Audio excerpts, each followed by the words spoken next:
할렐루야. 이 저녁에도 천국을 향해서 힘차게 달려가시길 바랍니다. 오늘은 우리가 빌립보서 11번째 시간으로 그리스도를 얻으라 라는 제목으로 같이 말씀을 나누도록 하겠습니다. 그리스도를 얻으라. 이 세상에 있는 모든 것들은 유한하고 그리고 가변적이죠. 그래서 변하지 않는 것들은 없습니다. 늘 변합니다. 그리고 굉장히 유한하죠. 그런 것들이 나의 기쁨의 근원이 되면 우리는 늘 감정의 기복이 널뛰기를 합니다. 그래서 조금만 기쁘다가도 조금 슬퍼지고 조금 슬프다가 또 기뻐지고 이것이 늘 왔다 갔다 해요. 조울증처럼. 그런데 사도 바울은 그 기쁨의 근원이 이 세상의 것들이 아니라 영원히 변하지 않으시는 예수 그리스도가 나의 기쁨의 근원이다. 그렇게 고백하고 있습니다. 우리가 예수 그리스도가 나의 기쁨의 근원이 되어지고 그리스도께서 나를 구원하신 그 구원의 감격이 내 안에 기쁨의 근원이 되면 우리의 상황과 환경과 현실이 변하든 변하지 않든 우리는 예수 그리스도 때문에 기쁘게 될 줄로 믿습니다. 다른 것이 내 기쁨의 근원이 아니라 예수 그리스도만이 내 기쁨의 근원이 되면 예수 그리스도만 있으면 기쁜 거예요. 우리가 이 세상에서도 연애할 때 보면 연애하는 사람을 보면서 난 너만 있으면 돼. 뭐 그런 고백을 하잖아요. 뭐 이것저것 다 없어도 그래서 연애할 때는 콩깍지가 신다 그러잖아요. 그럼 부모들이나 주변에서 그래요. 아유, 너 그거 오래 못 간다. 사람 됨됨이도 보고 이렇게 환경도 보고 그래야지. 그냥 좋아하는 마음만 가지고 그러다가 너 후회한다. 그런데 그 사랑하는 마음이 있을 땐 그런 소리가 들려야 안 들려요? 1도 안 들립니다. 그런 소리는 1도 안 들리고 나는 오빠만 있으면 돼 하는 거예요. 그리고 너무 좋아서 결혼을 하는데 결혼하고 나면 뭐라 그런다고요? 오빠만 없으면 돼. 그러더라고요. 그게 우리들의 연약함이고 가변적인 우리들의 모습이에요. 그런데 그 연애할 동안에는 사랑하는 그 사람만 있으면 모든 게 없어도 너무 좋은 거예요. 요즘 저희 둘째가 축구에 빠졌거든요. 축구에 빠져고 이놈이 그냥 축구하는데 그렇게 열심을 해요. 그러면서 축구에 대한 관련된 것만 있으면 좋아해요. 그래가지고 축구공 가지고 나가서 공 차면 좋아하고 요즘은 또 키퍼 한다고 또 키퍼 장갑도 사가지고 뭘 하고 있고 축구만 하면 그렇게 좋아해요. 근데 집에 와가지고 공부 30분만 해라 그러면 그때부터 죽상이 되는 거예요. 축구 3시간 해라 그러면 죽상이 아니고 너무 좋아가지고 하는데 공부 30분만 해라 그러니까 죽상이 돼가지고 막 이러고 있고 축구만 있으면 기쁜 거예요. 여러분들에게 있어서 기쁨의 근원은 무엇입니까? 지금 여러분을 기쁘게 하는 것. 여러분의 머릿속에 떠올리면 웃음이 지어지고 기쁨이 생겨나고 힘든 현실도 이겨낼 수 있는 것. 무엇입니까? 사도 바울은 예수 그리스도가 우리의 기쁨의 근원 되기를 원하고 계십니다. 그리고 하나님도 예수 그리스도가 그리고 하나님이 우리의 기쁨의 근원이 되기를 원하세요. 오늘은 그래서 그 그리스도를 얻으라 그렇게 말하고 있는데 오늘 1절 보면 사도 바울이 이렇게 말해요. 내가 같은 말을 쓰는 것이 내게는 수고로움이었고 너희에게는 안전하다 그랬어요. 그 말은 뭐예요? 이 말을 썼던 적이 있었다 그 말이에요. 그런데 이 말을 또 쓰고 있다. 그것이 너희들에게 안전하고 나 수고롭지 않다 그렇게 말하고 있어요. 당시에는 오늘날도 그렇지만 이단들이 많았어요. 이 이단들이 갈라디아서에도 보면 교회에 어떻게 들어온다 그랬어요? 가만히 들어옵니다. 소리 소문 없이 가만히로 들어와요. 가만히 들어와서 사람들을 막 이렇게 자꾸 이렇게 이제 빌쳐내고 막 힘들게 하고 그러면서 교회 분위기를 조성하고 그러면서 갈라지게 만들고 힘들게 만들고 자기들이 말하는 주장하는 것들을 따라가게 만들고 그러면서 성도들의 신앙을 흔들어요. 그런 이단들이 참 많았는데 그러다 보니까 사도 바울이 오늘 2절에 보면 뭐라 그래요? 삼가하라는 말을 한 절에 3번이나 합니다. 그런데 첫 번째가 누구를 삼가하래요? 개들을 삼가하래요. 사도 바울이 이게 참 표현이 좀 거칠어요. 성격도 있고 그러다 보니까 개들을 삼가하고 행악자들을 삼가하고 몸을 상해하는 일을 삼가하라 그랬어요. 몸을 할례한다. 쉽게 말하면 옛날 성경에는 손할례당이라는 표현을 썼어요. 그들을 이제 삼가하라 그렇게 표현하고 있는데 이 잘못된 이단들이 교회 안에 들어와서 사람들을 자꾸 흔들어 놓는 일들이 많다 보니까 베드로도 베드로후서 3장에 보면 이런 표현을 씁니다. 베드로후서 3장 1절과 2절에 사랑하는 자들아 내가 이제 이 둘째 편지를 너희에게 쓰노니 이 두 편지로 너희의 진실한 마음을 일깨워 생각나게 하여 곧 거룩한 선지자들의 예언한 말씀과 주되신 구주께서 너희의 사도들로 말미암아 명하신 것을 기억하게 하려 함이라. 이 말씀을 기록하여 너희들이 그 말씀이 생각나고 기억나게 하려 함이라. 그렇게 해서 뭐 하려고요? 베드로후서 3장 17절에 이렇게 말해요. 그러므로 사랑하는 자들아 너희가 이것을 미리 알았은즉 무법한 자들의 미혹에 이끌려 너희가 굳센 데서 떨어질까 삼가하라. 굳센 믿음에서 떨어질까 삼가하라. 오직 우리 주 곧 구주 예수 그리스도의 은혜와 그를 아는 지식에서 자라가라. 영광이 이제와 영원한 날까지 그에게 있을지어다. 아멘. 하나님은 우리들에게 성경을 통해서 우리에게 뭘 요구하고 계시냐면 그 예수 그리스도를 아는 지식 안에서 풍성하게 자라가기를 원한다라고 말씀하세요. 에베소서에도 말씀하시고 빌립보서에도 말하고 있고 베드로후서에도 말씀하고 있고 성경 전체적으로 보면 하나님은 하나님을 알라고 우리에게 끊임없이 말씀을 주고 계세요. 호세아도 그러고 끊임없이 말씀하십니다. 왜냐하면 세상 사람들도 그러잖아요. 아는 것이 힘이라고. 하나님을 아는 지식이 우리 안에 분명해지면 성령께서 우리에게 그 확신과 담대함을 주시면 어떤 누가 와서 우리를 흔들어도 흔들리지 않을 줄 믿습니다. 그래서 신명기에 보면 모압 평지에서 모세가 마지막 고별 설교를 하면서 가나안 땅에 들어갈 이스라엘 백성들에게 뭘 해요?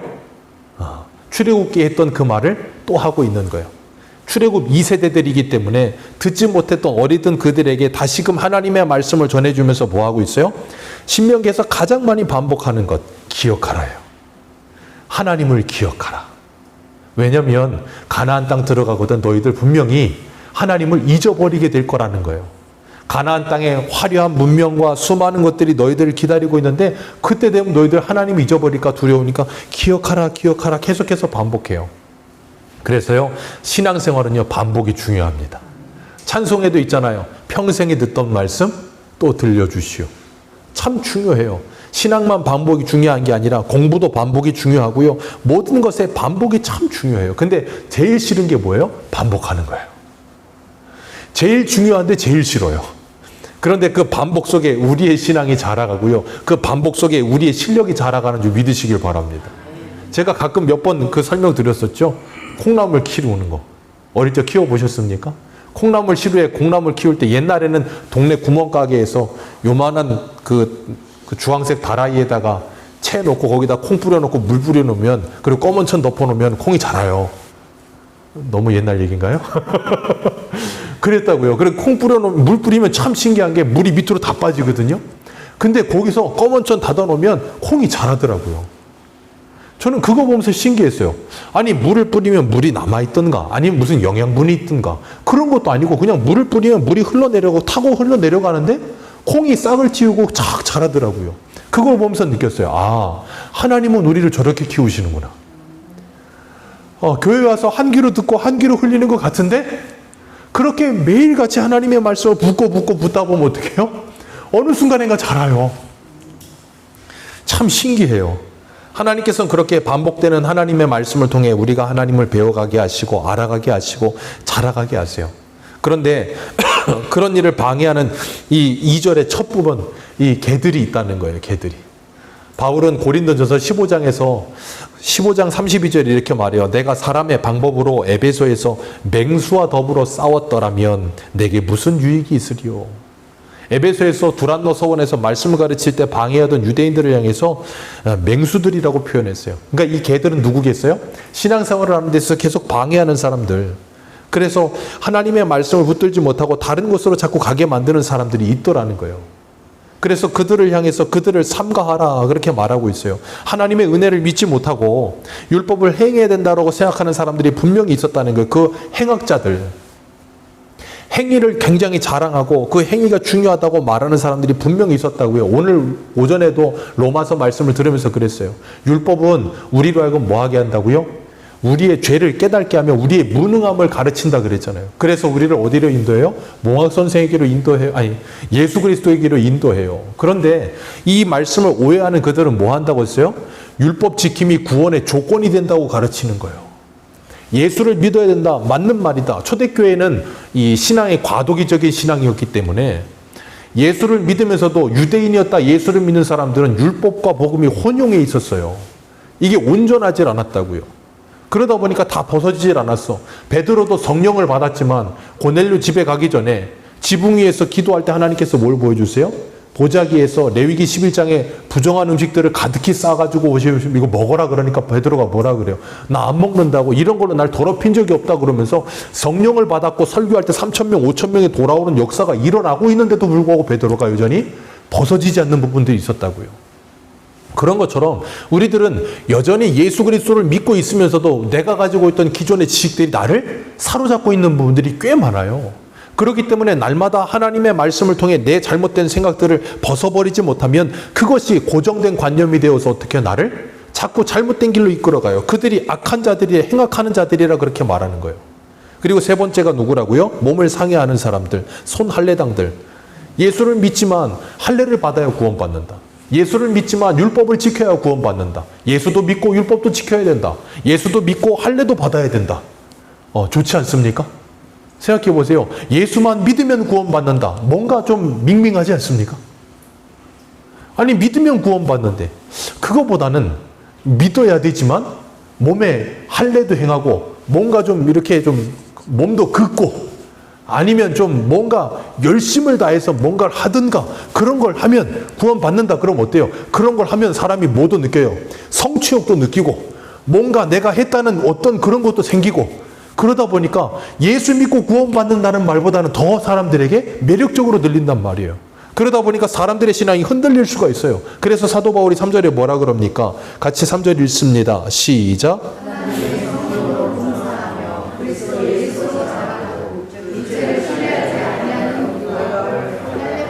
네, 다른 누가 할례반이다.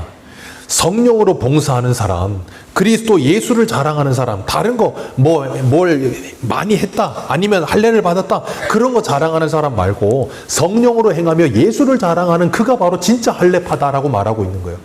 우리 로마서 2장 한 군데만 보겠습니다. 로마서 2장 한 군데만 가봅니다. 로마서 2장 28절.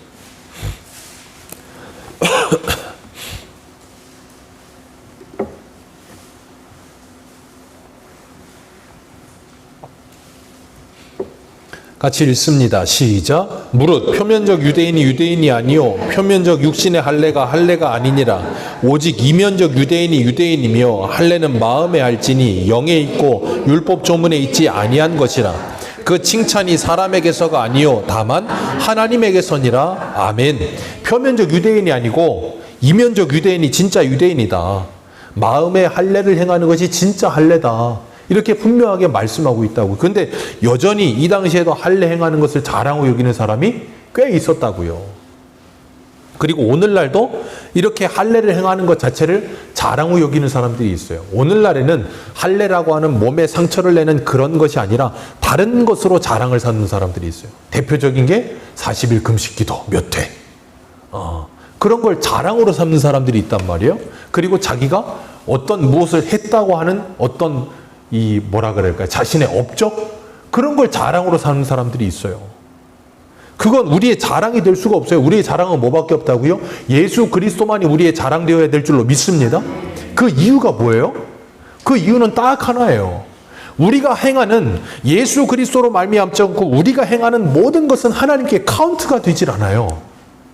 그 어떤 것도 카운트가 되지 않습니다. 그래서 예수님이 요한복음 15장에 뭐라 그랬어요? 너희가 내 안에 내 말이 너희 안에 있으면 무엇이든지 구하라 그리하면 이루리라. 나는 포도나무요 너희는 가지니 가지는 나무를 떠나서는 아무것도 할 수 없느니라라고 분명히 말씀하시잖아요. 그렇기 때문에 우리가 믿음 안에서 신앙 안에서 행한다 하는 그 모든 것들은 예수 그리스도 때문에 되어지는 거예요.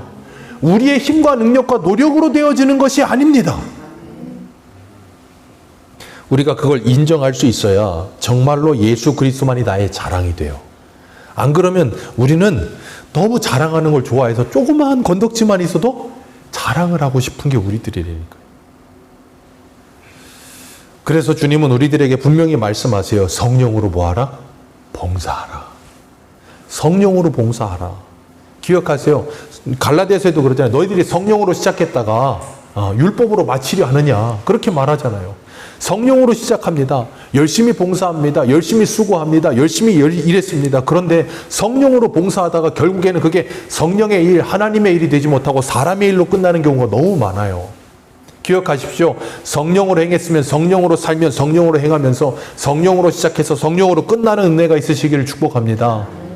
하나님의 일을 사람의 일로 만들지 않으시기를 주님의 이름으로 축복합니다. 하나님의 일은 하나님의 일이 돼야지 자꾸 사람의 일이 되어버리는 순간 어떻게 돼요? 내 자랑이 되고요. 서로 부딪히고요. 문제가 생겨나는 거예요. 그래서 성령으로 행하라 라고 말을 하는 거예요. 그러면서 사도 바울이 4절에 뭐라 그래요? 나도 육체를 신뢰할 만하다. 육체를 자랑하는 사람들이 있더라는 거예요. 그래서 사도 바울이 이야기해요. 나도 자랑할 거 꽤 있다. 나도 난지 8일 만에 할례 받았고 나 이스라엘 사람이고 나 베냐민 지파다. 나 히브리 사람이고 나 율법으로는 바리새인이고 나 가말리엘 소생이야. 그러는 여기 표현 안 했지만 가말리엘은 당시에 힐렐이라고 하는 학자하고 가말리엘이 이 히브리 율법 학자 중에 가장 위대한 학자들이거든요. 사도 바울이 그 가말리엘 소생이에요. 그러니까 얼마나 율법이 뛰어났겠어요. 얼마나 똑똑했겠습니까? 거기에다가 또 로마 시민권까지 가지고 있네. 얘는 다 가지고 있어. 완전 엄친아. 근데 사도 바울이 너희들 자랑할 게 있냐? 나는 너희보다 자랑할 게 더 많다. 그렇게 말하는 거예요. 우리 한 군데만 더 볼까요? 고린도 후서 11장을 보세요. 바로 앞에 고린도 후서 11장. 고린도 후서 11장입니다.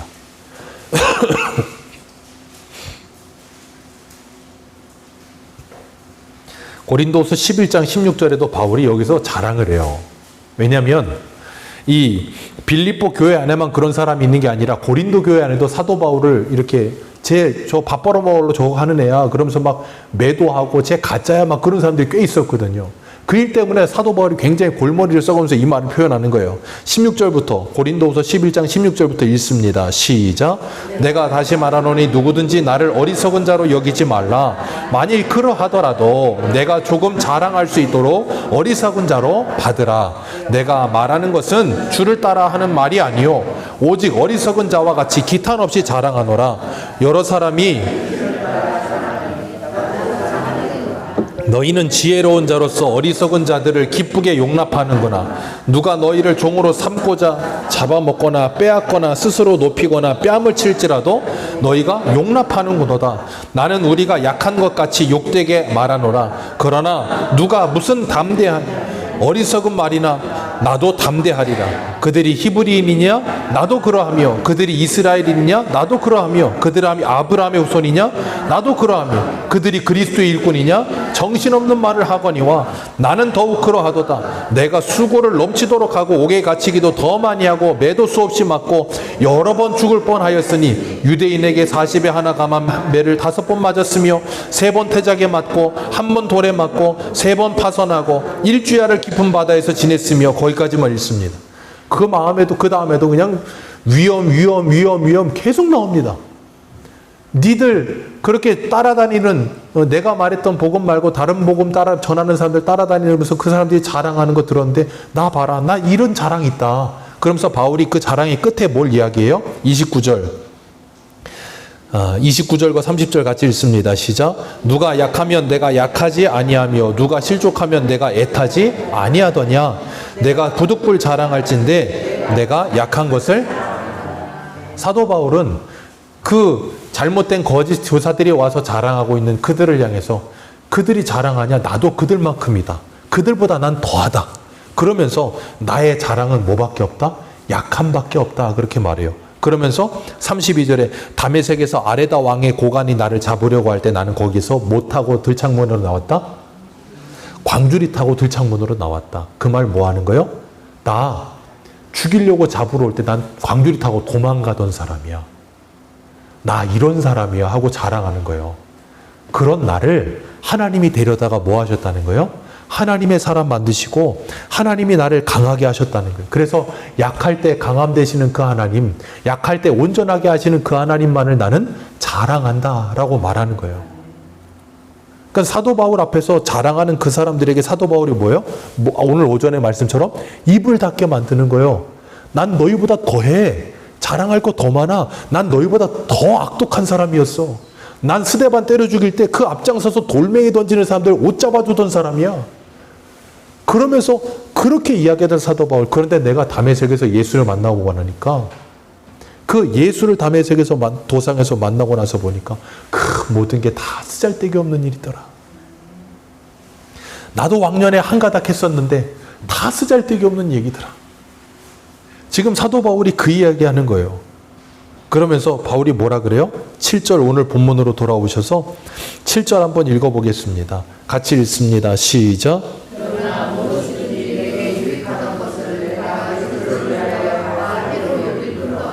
무엇이든지 내게 유익하다고 그동안 생각해오던 그 모든 것들이 그리스도를 위해 다 어떻게 여겨진다?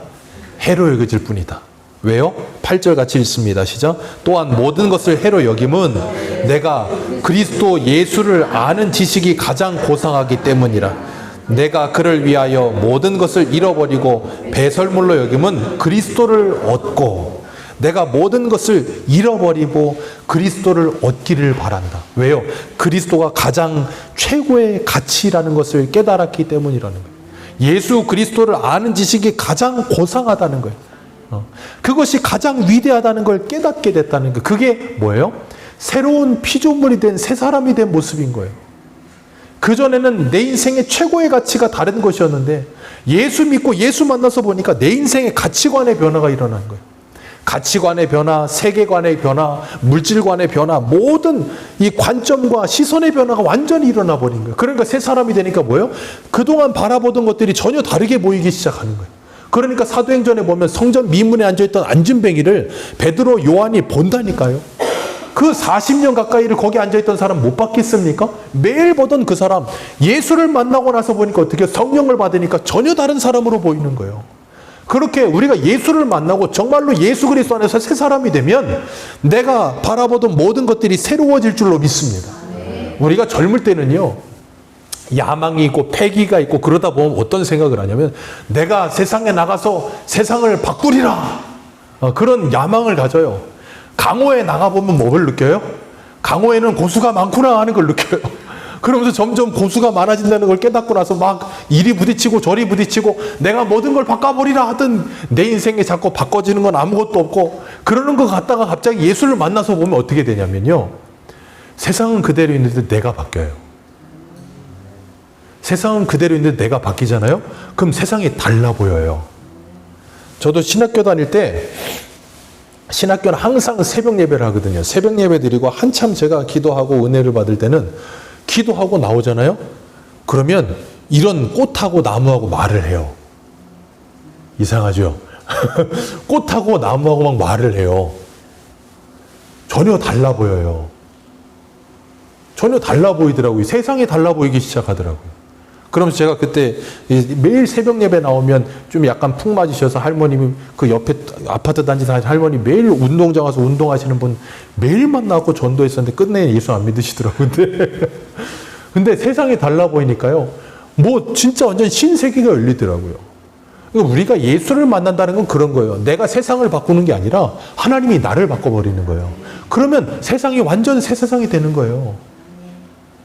사도 바울이 지금 그 이야기 하는 거예요. 내가 예수 만나고 나서 보니까 그게 가장 고상하더라. 그리고 나서 보니까 다른 건 그렇게 중요해지지 않더라는 거예요. 이 세상에서도 그렇잖아요. 어릴 때부터 우리가 자라오면서 우리가 최고로 가치 있다고 생각하는 것들이 별로 가치 없는 것들이 되어져 가는 것들을 수없이 많이 경험하지 않습니까? 어릴 때는 뽀로로 인형이 최고의 가치였어요. 근데 더 이상 뽀로로 인형 줘도 안 가져요.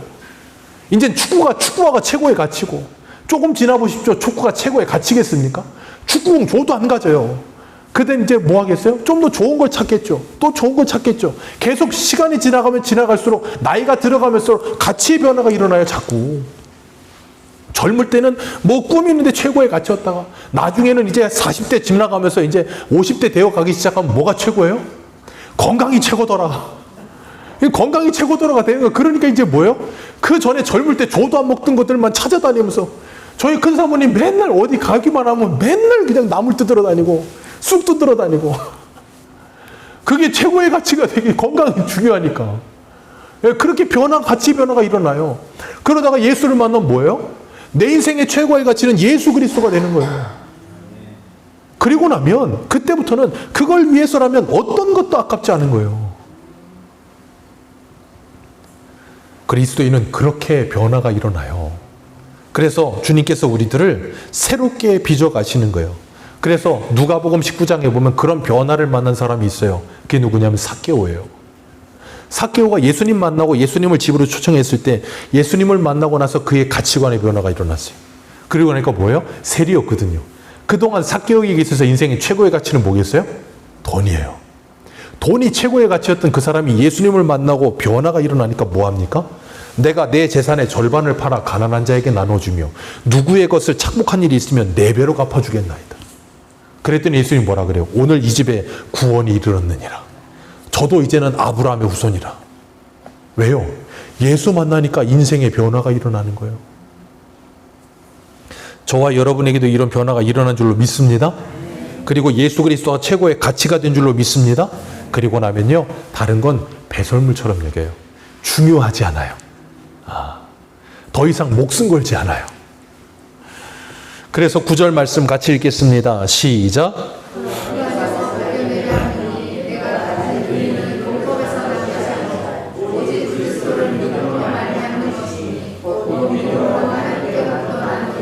아멘.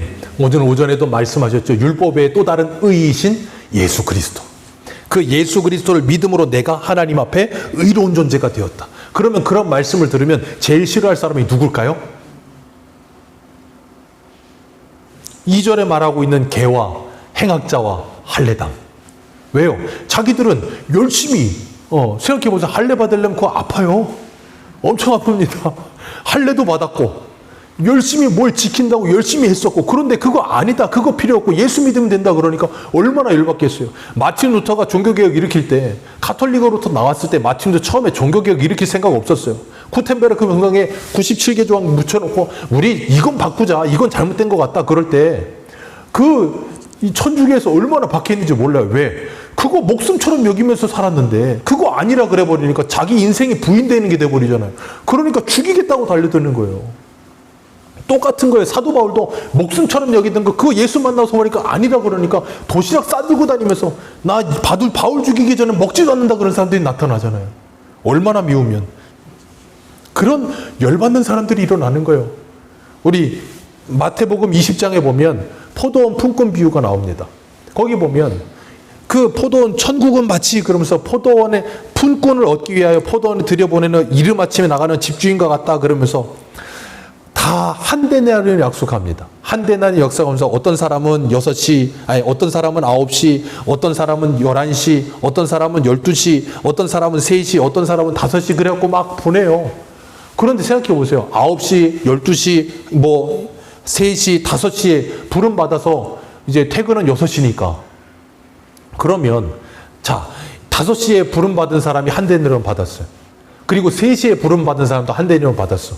그러면 내심 앞에서부터 주니까 먼저 온 사람부터 줬으면 좀 덜 했을 텐데 뒤에 온 사람부터 줬으니까 앞에 온 사람들은 내심 뭘 할까요?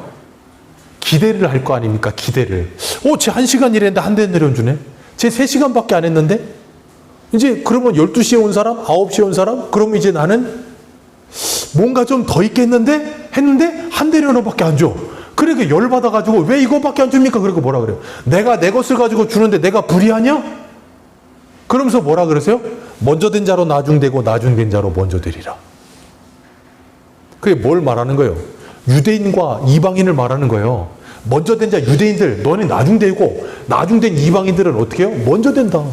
사도 바울은 가말리엘 소생으로 율법을 특심하던 사람이었고 흠이 없는 열심을 했던 사람이에요. 열심히 특심했던 사람이에요. 그러니까 자기는 어떤 사람인 줄 알았어요? 먼저 된 사람인 줄 알았어요. 내가 주를 위해 일평생 수고했다고 생각했어. 그런데 그 모든 게 아니다 그래 버리니까 뭐 어떻게 되겠어요? 얼마나 멘붕이 찾아오겠어요. 담에색에서 사도 바울이 예수님 만나면서 자기가 열심히 내던 그 모든 게 아니다가 돼버린 거예요. 왜요? 자기는 평생 하나님을 위해서 열심을 냈다고 생각했거든. 여러분, 사도 바울이 자기 열심으로 한 거 아니에요. 하나님을 위해서라고 생각했다고요. 하나님을 위해서 이 일을 하는 거고 하나님을 위해서 그리스도인 잡아 죽이는 거고 하나님을 위해서 이 일을 하는 거라고 생각했어요. 그랬는데 그 모든 게 아니다 해버리니까 자기 인생이 부인되는 거잖아요. 일평생 살아온 인생이 얼마나 허망하겠어요. 그런데 그렇게 부인되고 나서 보니까 뭐예요? 내가 그동안 해오던 모든 것들이 잘못됐다는 걸 깨닫게 되는 거예요. 그래서 바울이 로마서 10장 한 군데 봅니다. 로마서 10장 이렇게 고백해요. 로마서 10장 2절입니다.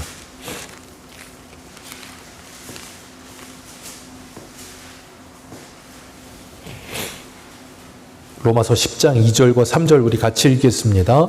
시작. 내가 증언하노니 그들이 하나님께 열심은 있으나 올바른 지식을 따르는 것이 아니니라. 하나님의 의를 모르고 자기의 의를 세우려고 힘써 하나님의 의에 복종하지 아니하더라. 아멘. 이게 누구였는데요? 자신이었거든. 그래서 지금 유대인들이 그러고 있는 걸 잘 알아. 그래서 뭐라 그래요? 내가 증언하노니 그들이 하나님께 열심은 있다. 열심 없는 거 아니다. 그런데 올바른 지식을 따르는 게 아니다. 그래서 하나님의 의를 이루지 못하고 자기의 의를 세우려고 하나님의 의에 뭐하더라? 복종하지 아니하더라. 그러니까 뭐예요? 하나님께 대적자가 되어 있더라 그 말이에요. 왜? 자신도 그랬거든. 하나님을 위한다고 생각했는데 하나님의 원수가 되어 살고 있었으니 얼마나 깜짝 놀라겠어요. 그리고 그 모든 걸 다 내어버린 거예요. 배설물처럼. 그리고 이제는 예수 그리스도 아는 것이 가장 고상한 줄 알고 그 그리스도를 위해서만 살게 되는 거예요. 그래서 바울은 고린도후서 10장 5절에도 이렇게 말해요. 하나님을 아는 것을 대적하여 높아진 모든 것을 무너뜨리고 모든 생각을 사로잡아 그리스도에게 복종케 하는 삶을 살겠다라고 말하는 거예요. 우리는 하나님을 아는 지식에서 가로막고 있는 모든 생각과 이념과 철학들, 우리가 가지고 있던 옛생활의 생각들, 그 모든 것들을 날마다 하나님의 말씀을 대할 때마다 우리의 잘못된 생각을 사로잡아서 그리스도에게 복종해야 될 줄로 믿습니다. 그게 뭐예요? 그게 바로 자기 부인이에요. 예수를 따라간다는 건 자기를 부인해야 예수를 따라갈 수 있는 겁니다. 내가 부인되지 않으면 예수를 따라갈 수가 없어요. 우리가 예수님을 따라가는 것뿐 아니라 어떤 사람을 따라간다 할 때도 그 사람에 따라갈 때는 어떻게 해야 돼요? 내 모든 생각을 내려놓아야 그 사람을 따라갈 수 있는 거예요. 그래서 우리 어린아이들이 이 글씨를 배울 때 옛날에는 깍두기 공책에 점선으로 이렇게 사각형 모양 이렇게 쭉 십자가 해가지고 4등분 내서 글씨를 쓰잖아요. 근데 애들이 처음 글씨 쓰면 잘 써집니까? 안 써집니까? 안 써지거든. 삐뚤빼뚤해요. 그러면 엄마가 그 애기 손을 이렇게 연필 잡은 애기 손의 위에다가 손을 잡아요. 그리고 이것을 그립니다. 쓴다기보다 그려요. 그림을 그리듯이 글씨를 쓰면 글씨가 잘 써져요? 안 써져요? 잘 써집니다. 근데 문제는 이 어린 놈들이 어때요? 꼭 거기에 힘을 줘. 부모가 따라 그리는 대로 따라 그려주면서 힘을 빼면 잘 그려지는데 힘을 주면 가다가 삑하고 삑사리가 나. 그럼 어때요? 잘 안 써진단 말이에요. 우리가 그래요. 하나님의 손에 붙들려 있으면 내 힘을 빼고 하나님이 이끄는 대로 끌려가면 잘 써지는데 꼭 내 생각과 내 뜻과 내 길과 내 주관을 확 넣는 순간 어떻게 해요? 삑사리가 나는 거야. 삑하고 딴 데로 가는 거예요. 딴 데로. 제가 예전에 방송 설교할 때 첫 설교 때가 그거였거든요. 힘을 빼세요. 그거였거든요. 힘이 안 빠져. 힘이 안 빠져 우리는. 제가 그러면서 예를 들었었잖아요. 예전에 예를 들었잖아요. 제가 서울에 있을 때 전도사 할 때 청년들하고 수영 배우러 한번 간 적이 있어요. 강동 그 성수동 그 스포츠 센터에. 제 별명이 뭐였다고요? 물 파괴자. 제가 이 몸이 무겁기도 하고 물에 들어가면 안 떠요. 몸이 뜬다고 하는데 지방이 많으면 떠야 되는데 안 뜨더라고. 저는 계속 가라앉아요. 그러니까 이게 물 먹기는 싫고 그래가지고 어떻게든 뜨고 싶어하고 막 허우적대면서 팔질을 하니까 물이 막 저기까지 튀는 거예요. 청년들이 그걸 보더니 전도사님은 물 파괴자라고. 물을 막 부신다고 막. 가라앉기가 싫으니까. 아무리 해도 안 돼. 근데 힘을 빼면 떠요. 몸에 힘이 들어가잖아요. 지방이 많아도 안 뜨더라고요. 근데 힘을 빼면 물이 몸에 떠요. 하나님께서 우리들에게 말씀하시는 건 뭐냐면 너를 부인하고 나를 따르라 그 말씀은 네 힘을 빼고 내 힘으로 살아라 라고 말씀하시는 거예요. 그래서 다윗은 뭐라 그래요? 나의 힘이 되신 여호와여 내가 주를 사랑하나이다. 내 힘을 빼고 나서 보니까 하나님이 나를 인도하신다는 게 보여지기 시작하는 거예요. 그러면 그 하나님의 손에 맡기는 거예요. 그럼 어떠냐면 내 힘이 빠지니까 힘이 덜 들어. 근데 뭔가 내 힘으로 하려고 막 하다 보면 이렇게 하면 몸이 경직되고 힘만 들어가요. 일도 능률도 안 오르고 그러면 힘들어. 그래서요, 우리가 신앙이 좋아진다, 아니면 실력이 좋아진다는 건 신앙뿐 아니라 이 세상에 실력이 있어서 운동이든 뭐든 다 실력이 좋아지는 건 힘이 많이 빠지는 거예요. 그럼 어떻게 돼요? 부드러워집니다. 그러면 굉장히 부드러워지면 어떤 줄 아세요? 다른 사람이 보기에도 굉장히 편안해요. 생각해 보세요. 김연아 씨가 스케이트 탈 때 불안하세요?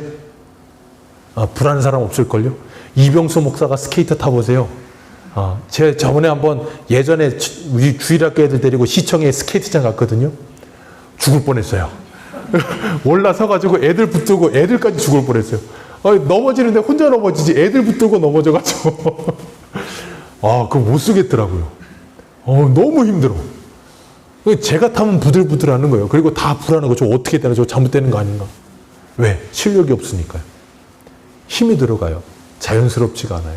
그래서 힘이 빠지려면요, 수없이 많이 시행착오를 겪고요, 수없이 많이 해봐야 돼요.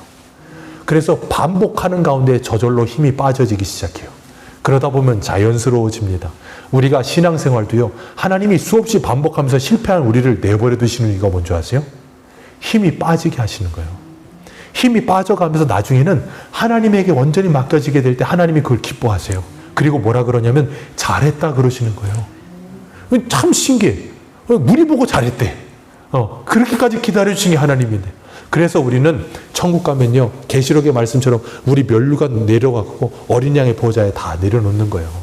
그게 하나님의 은혜라는 걸 알기 때문에. 우리가 정말 예수 그리스도를 아는 지식이 가장 고상한 줄 아시고, 내가 그동안 힘이라고 생각했던 것, 내가 그동안 내 인생의 전부라고 생각했던 그 모든 것들이 정말 배설물처럼 여겨지는 아름다운 영안이 열려져서 정말 그런 것들이 이제는 다 내쳐놓고, 그렇다고 해서 싹 다 버리자 아니에요. 그걸 이제는 그리스도를 아는 지식을 위해 아름답게 사용하면 되는 거예요. 그렇게 내 인생이 변화되어 가며 하나님을 기쁘시게 하고 정말 그 예수 그리스도를 더 풍성히 얻어가며 누려가며 사는 저와 여러분들 되시기를 축복합니다. 기도하겠습니다.